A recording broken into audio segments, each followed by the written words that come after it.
Okay, so let's just kind of go.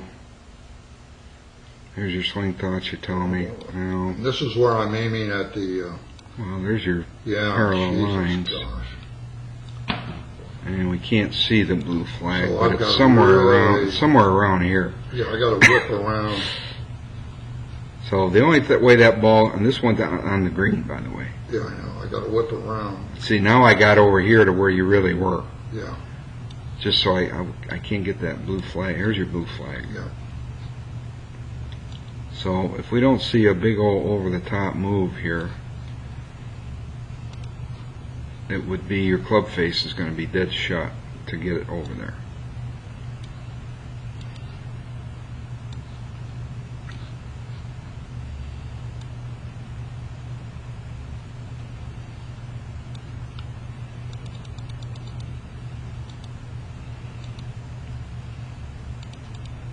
Shot.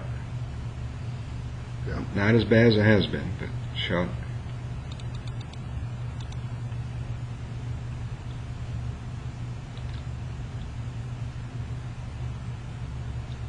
Club's on plane, club face point in the air, so it's shot. There's the moment of truth. See if that shaft gets steeper. It's a little steeper than it was going back, so that means it's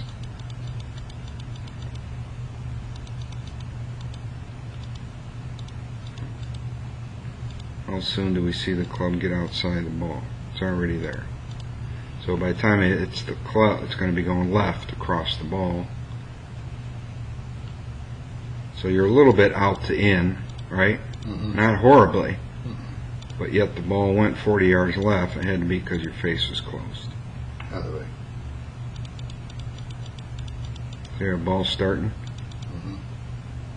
compared to your target, compared to where you're aiming. Yeah, it's almost like the club and some other things are properly aligned, but my feet have no.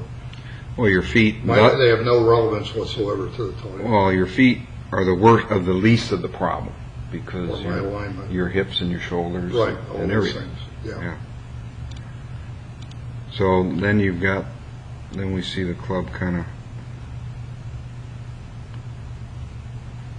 That's a little over top. Not as bad as we thought. Not as bad as you would have guessed. It's all the club It's all face. it's club face. So it's a combination for you, Yeah. but you see how the club does kind of disappear behind you pretty quick.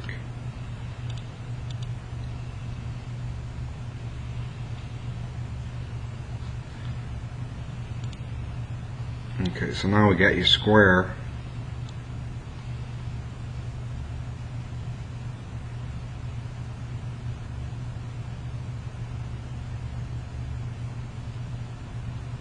That's coming more inside, isn't it? So that's why it was a straight shot. The only question now is contact, right? Mm-hmm. So that's when you were aimed square, and yet that's a little chubby. Let's look at where the ball's starting. Mm-hmm. There's no pull there. Mm-hmm. And you didn't. This is when I told you to try to swing to the right. Mm-hmm. I got that little chicken wing, so that's part of you not releasing well. Mm-hmm.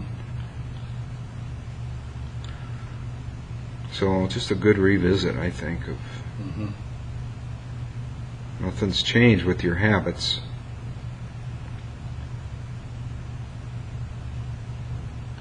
You're still a shut face guy that if you release it, you're in trouble.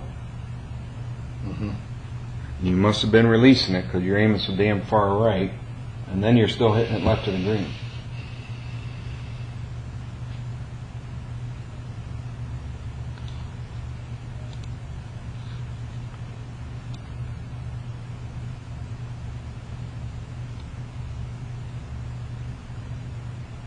Face is down.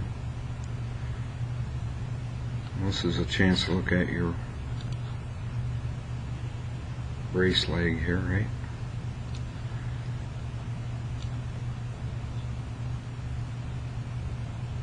That's pretty good.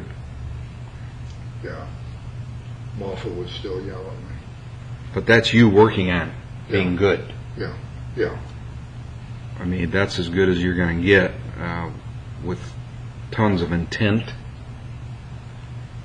Well, I can feel it when I focus on it. I can feel it. There's a definite feel. Yeah, it's like called resistance. Yeah, it's on the inside of my. That's not a bad impact considering where the legs are, right? You can kind of see you hit the ball first there.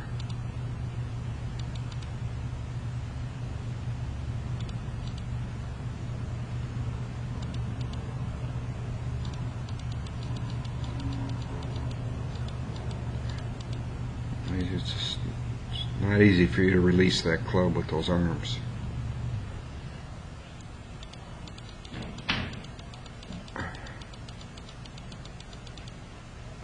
Part of that is our flexibility and all that stuff too.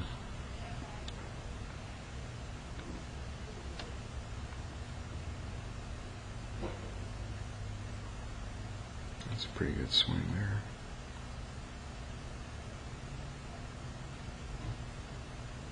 Sometimes you stay back on that right leg too much too. Look at that. Alright, so here's your experiment with what you think is an open face.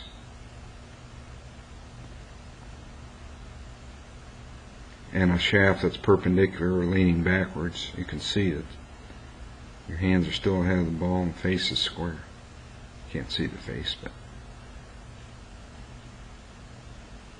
see how high you're looking in the air for that shot? So the shaft should be tilted backwards? No. You should feel it's tilted backwards. Okay. Because you think this is about perfect. It's a couple degrees. So it should be neither forward or backwards. If that comes in at 90, if it starts at 90 and comes in at 90, and you got good impact, the ball's going to go off at 58 degrees in the air. That's how it was built. So any deviation of that, if you come back into impact with the club going past the hands, increasing off, it's going to go higher. If your hands are leading the shaft, it's going to go lower. So that's pretty good impact, considering you're staying on your right leg too long. See how high it got? I mean, there's just... I'm not coming up on my toe at all. No, you're pretty quiet in those legs. So then your arms got nowhere to go except chicken wing. Yeah, but I need to. So your body's always going to rotate better into the ball if your legs and your feet allow it. And then you get a better extension over here. Yeah, I need to get up on that toe when I finish. Yeah, on the way to the ball. Yeah. Prior to that. Yeah, that's right. The image I like to do for the leg at impact is try to have your right knee get to the ball before the club gets to the ball. Sometimes referred to like the bump. Well, the bump, but the right knee specifically, that means your right heel's got to be off the ground right now at impact. Right. Because it's going to get closer to your left knee. The other reference I've used is let the left knee kiss the right knee. Well, the more you're doing that, the more that's getting closer there, the more you rotate. Look at all that. That rotation impact should feel like your right heel's off the ground at impact. That'd be a good image for you for full swings or short swings. So habits are the same: aiming, club face closed. You're playing shut to block. Keep working on trying to get open to release. And then, get your body movement just a little bit better so you don't hit that chubby one. That chubby one's the one that bugs you. Of course. It's embarrassing.